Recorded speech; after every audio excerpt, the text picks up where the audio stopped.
भक्तों, ओम नमः शिवाय, श्री शिवाय नमस्तुभ्यम, जय श्री महाकाल। जी हाँ भक्तों, आप सबको आज की वीडियो बहुत ही खास होने वाली है, क्योंकि आज मैं आपके लिए माँ अहिल्या शिव महापुराण का जो सबसे बड़ा उपाय है ना, वो आपके लिए लेके आया हूँ। उपाय ध्यान से सुन के अच्छे से करिएगा ज़रूर। और अगर आपने आज का ये उपाय ध्यान से सुना तो आप लिख के ले लीजिए, आपकी जो कोई भी इच्छा है, जो कोई भी मनोकामना है, अवश्य रूप से सारी की सारी इच्छा, सारी की सारी मनोकामना पूरी होगी ही होगी।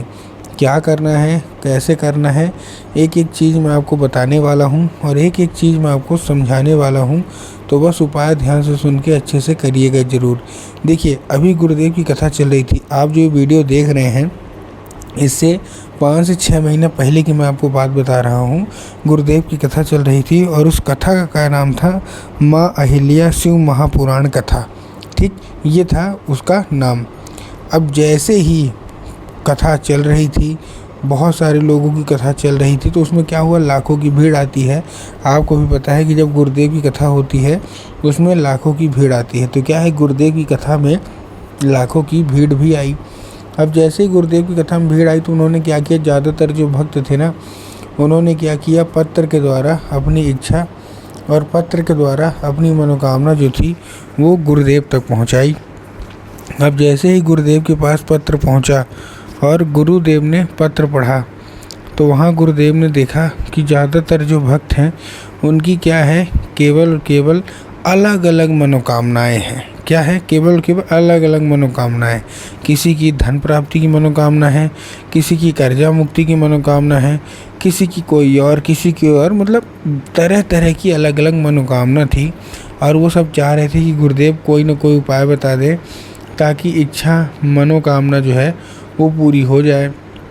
हम जब गुरुदेव ने ये देखा, तब गुरुदेव ने 2 से 3 उपाय बताए और कहा, केवल और केवल ये उपाय कर लेना, तुम्हारी जो भी इच्छा मनोकामना है सारी की सारी अवश्य रूप से पूरी होंगी ही होंगी। अब जैसे ही गुरुदेव ने उपाय बताया तो लोगों ने जा के इस उपाय को घर में करना शुरू कर दिया। अब जैसे ही लोगों ने जा के इस उपाय को घर में करना शुरू कर दिया, वही लोग गुरुदेव की कथा में मात्र 1 से 1.5 महीने के बाद वापस आए। अब जब वही लोग गुरुदेव की कथा में वापस आए तो उन्होंने क्या किया, फिर से एक बार गुरुदेव को पत्र लिखा।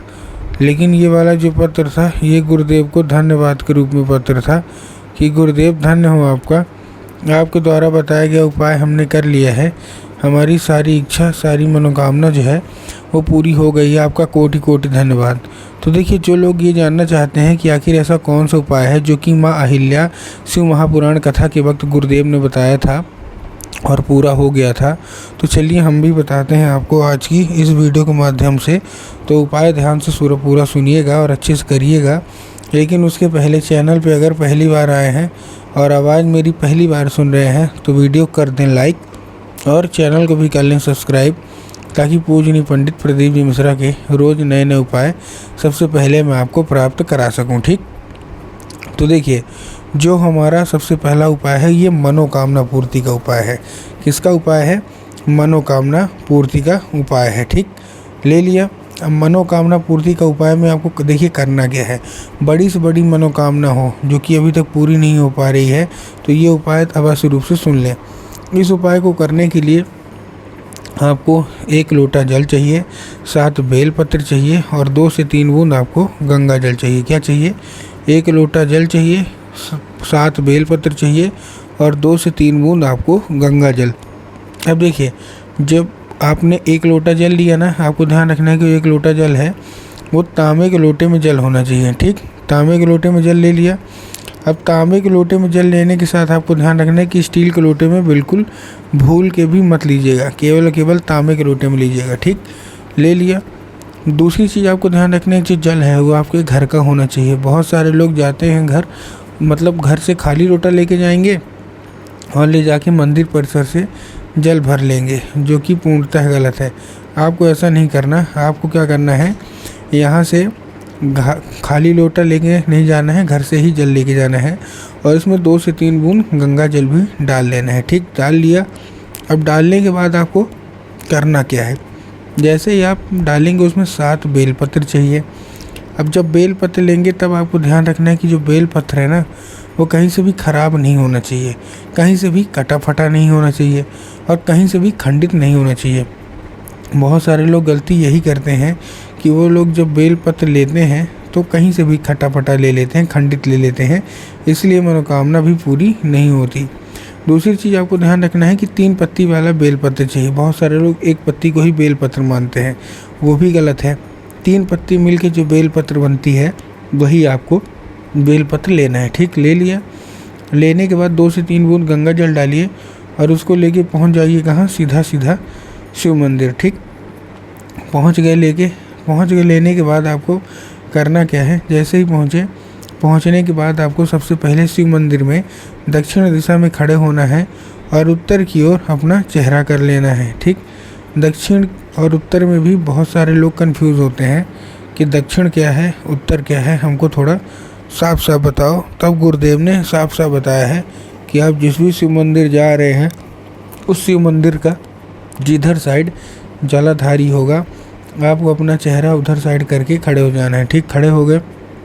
खड़े होने के बाद आपको क्या करना है, एक नाम लेके, कौन सा, महादेव का बहुत ही सुंदर सा नाम है, श्रम्भेश्वर महादेव। तो आपको करना क्या है, आपको श्रम्भेश्वर महादेव का नाम लेके और उन्हीं का स्मरण करके आपको चुपचाप क्या कर देना है, अर्पित करना है। पूज्य गुरुदेव, एक चीज़ का ध्यान रखिएगा कि बेलपत्र एक साथ अर्पित हो जाए, ये नहीं कि जल अलग हो रहा है बेलपत्र अलग हो रहा है, ऐसा आपको नहीं करना है। बेलपत्र और जल एक साथ अच्छे तरीके से श्रम्भेश्वर महादेव का नाम लेके अर्पित कर देना है।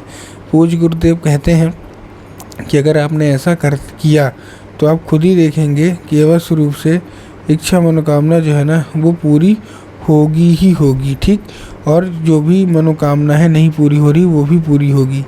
ये था कौन सा हमारा, ये था हमारा पहला उपाय। अब हम चलते हैं एक दूसरे उपाय की ओर, जो कि धन प्राप्ति और कर्जा मुक्ति का उपाय है। काहे का उपाय है, धन प्राप्ति है और कर्जा मुक्ति, दोनों का उपाय इकट्ठा है।